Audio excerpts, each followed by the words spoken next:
what's huge right now is the rally doon sa EDSA na naganap. I don't know if it's still ongoing. From what I've seen, ang unti na lang nung mga pumunta sa day 2. But yesterday, medyo parang may pangamba. Hindi ko alam, how would you describe it? There was parang everybody was watching it. Parang there are reports that the president is watching it closely.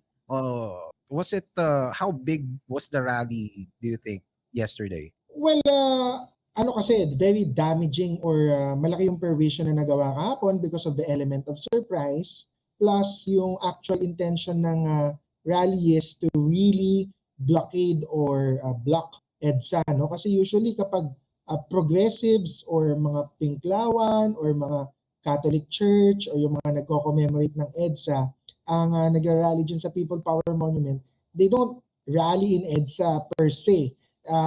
They rally sa White Plains Avenue, both sides, iba block. So ang nahassle lang doon usually yung mga pupunta ng Katipunan or yung mga magko-Corinthians, yung sa may likod. Pero ito kasi, ang nangyari kahapon, nung umaga, talagang may mga buses na hinarang sa EDSA. If you notice, actually, hindi naman talaga yung tao yung parang ano doon nakaka-perwish or nakakaharang sa mga general public, no, yung sa motorist. Ang nakaharang doon talaga is yung mga 6 to 7 tapos dumami pa yung parang colored teal na buses, no, ng New Era University which is owned by INC. Itong sa rally ng INC eventually parang nag-fizzle out. Parang hindi siya nasusustain and eventually nga nung gumabi hanggang nung umaga kanina hanggang hapon, na lang sila mga 6,000 daw, no, according to the crowd estimate. So kaya nakakatakot yung kahapon kasi nga it was surprising and it was very effective. But after that, the crowd size didn't really grow. Oo nga eh. Parang that's always been it's been tried several times by I don't know if people will agree, diba? But this is kind of like DDS initiative eh, 'di ba? But although it's INC, 'di ba?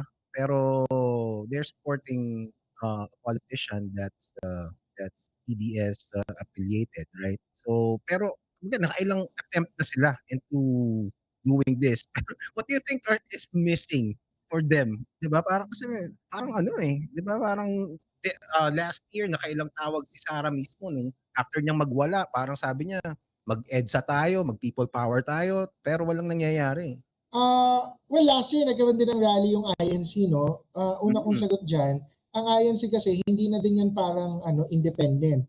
Ang classification na din ng INC rally based on the personalities who attend it and based on what they're rallying for or against, more or less, it's quite easy to say, we can be confident in saying na DDS aligned ang Yeah. INC or Duterte aligned because they have criticized the administration or si Presidente Bongbong Marcos, but they have not really criticized Sara Duterte for her confidential funds or the other accusations leveled against Sara. No? So si BBM naman may mga accusations din, but yun yung tinututukan lang ng INC. And then yung mga personalities who attend like Amy Marcos, Marcoleta last year, this year Paulo Marcoleta, Leandro Leviste, Mike Defensor, Rani Ludovica, Caselis, Jean Kiko. Paras.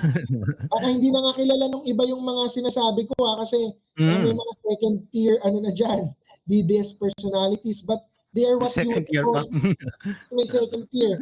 They are what you would call rabid DDS personalities at hindi ako yung nagsabi niyan. Ang nagsabi niyan yung Bayan Muna or the progressives who held the White Ribbon March na may mga sumama na DDS personalities. Rabid kasi the way they present their arguments and the way they defend Sara Duterte is almost very cult-like.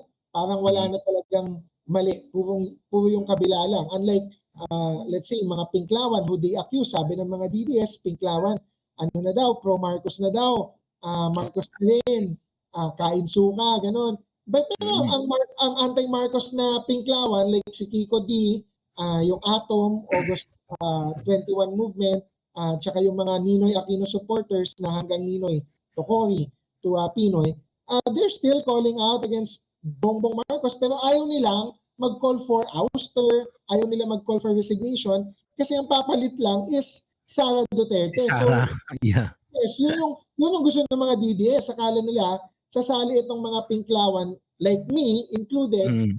sa calls to rally against BBM when hindi siya simpleng call for accountability.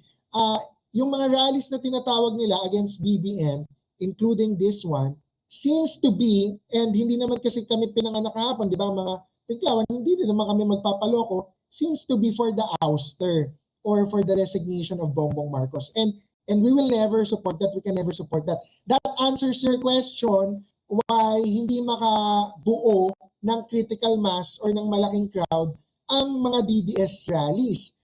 But we have to note ang INC rally last year, November, more or less successful. Pero it started out as a prayer rally.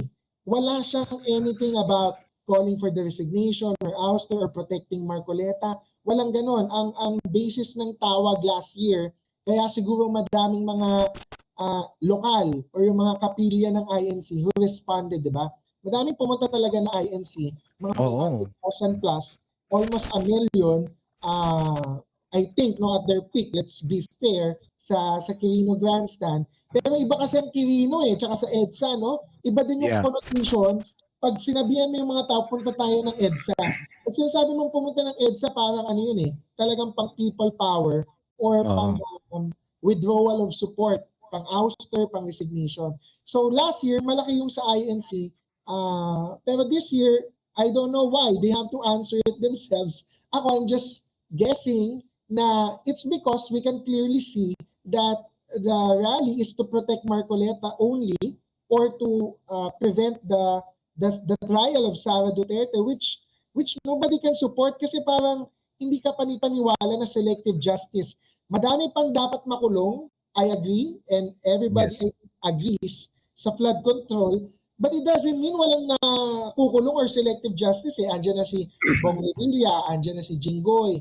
Of course, yung kay Manny Bonoan, debatable yan. Tama lang na questionin yan. But the argument na selective justice does not seem credible to the general public. Lalo na yung kay Marcoleta. Kasi Marcoleta doesn't, ang image niya, wala naman siyang reputation na santo. Wala naman siyang reputation na anti-corruption advocate siya. Ever since, wala kang narinig about Duterte, wala kang narinig about GMA. Nung mga panahon na kongresista na siya, hindi bata itong si Marcoleta. Sobrang tanda niya sa politika. So to say let's rally to protect Marcoleta, why?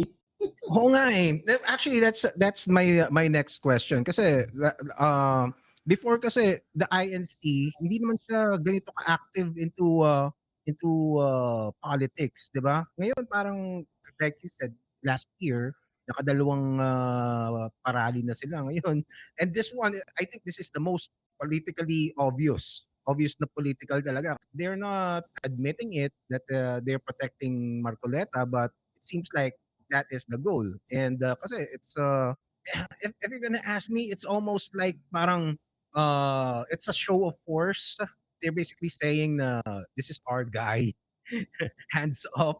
Diba? That basically that's what's ganun ang dating, at least for me and for sure for a lot of other people, Filipinos. Ang problema, sabi na ng INC, meron nga mga nagpo-post no na mga INC members and former INC members na kapag na-accuse ka ng crime yata, ito, hindi ako nagsasabi nito, ito ex-INC to, no? Na pag na-accuse ka ng crime, pag may kaso ka, usually in-expel ka na daw as a member because may paniniwala ang mga INC na something about yon na wala silang member na kriminal, wala silang member na corrupt, malinis. So tiwalag na dapat si Marcoleta, ganun. Kapag nakasuhan, dapat itiwalag siya kasi ano yun reputasyon ng INC yun kasi sikat na INC member. Si Marcoleta, hindi lang naman siya simpleng tao tapos wala ka namang makikitang human rights na mga organizations na sinasabi na political persecution or walang basis yung kaso ni Ombudsman. Ang sinasabi ng mga legal luminaries no na hindi DDS, hindi din siya hindi din sila pro-Marcos, anti-Marcos, pinklawan, no? Of course, yung mga pinklawan, sabihin nila, mga lawyers na nagsasalita, bias. But let's look at yung mga hindi, yung mga talagang di mo naman kilalang supporter ni Lenny or ni Bam, no? Those legal luminaries would say there is evidence, may basis to accuse Marcoleta. Hindi pa naman siya guilty, no? Kailangan siyang litisin, di ba? Wala naman sinasabi na guilty na siya kagad. Ang sinasabi, may initial evidence that he seems chargeable for plunder. Kung inosente siya, ilabas niya yung depensa niya tsaka yung ebidensya niya sa korte. Pero kapag naakusahan siya, yun nga, sabi nga ng INC, pag may member daw silang criminal, yun ang sabi ng mga ex-INC, usually tinitiwalag daw. Ano kaya mangyayari pag tiniwalag? How would the Filipino social media receive kung let's say itiniwalag si Marcoleta, no? I think dapat si Senator Marcoleta na mismo, no? Kunwari ako siya delikadesa lang na mag-resign ako as INC member. Kasi kung talagang naniniwala ka dun sa organisasyon, sa relihiyon, di ba? Hindi mo sila papahiyain. Plus, ito pa pala yung naalala ko, kaya daw usually hindi na nagiging INC member ang isang akusado kasi hindi ka pwede sumamba sa loob ng kulungan. Hindi ka makaka-attend nung yung mga kapilya o yung mga lokal na, yung mga requirements, kasi ano yan meron silang checklist or meron silang di ba, strictness sa pagsasamba. Personally, hindi ako INC, so I'm just relying on former INC members tsaka mga INC na stricto yan. So kapag hindi ka naka-attend ng ilang beses, madidelist. Madidelist ka daw talaga. Yun ba yung English dun sa tiwalag?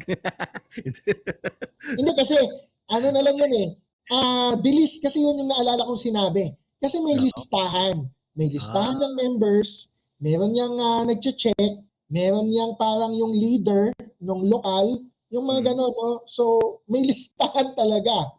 Like, literal na listahan. Literal na listahan. So, madidilis ka pag hindi ka nag-attend yung sa attendance check.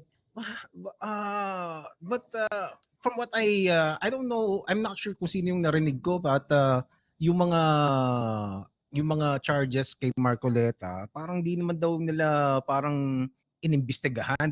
Those were just taken from things that he actually said, and then people just looked into it.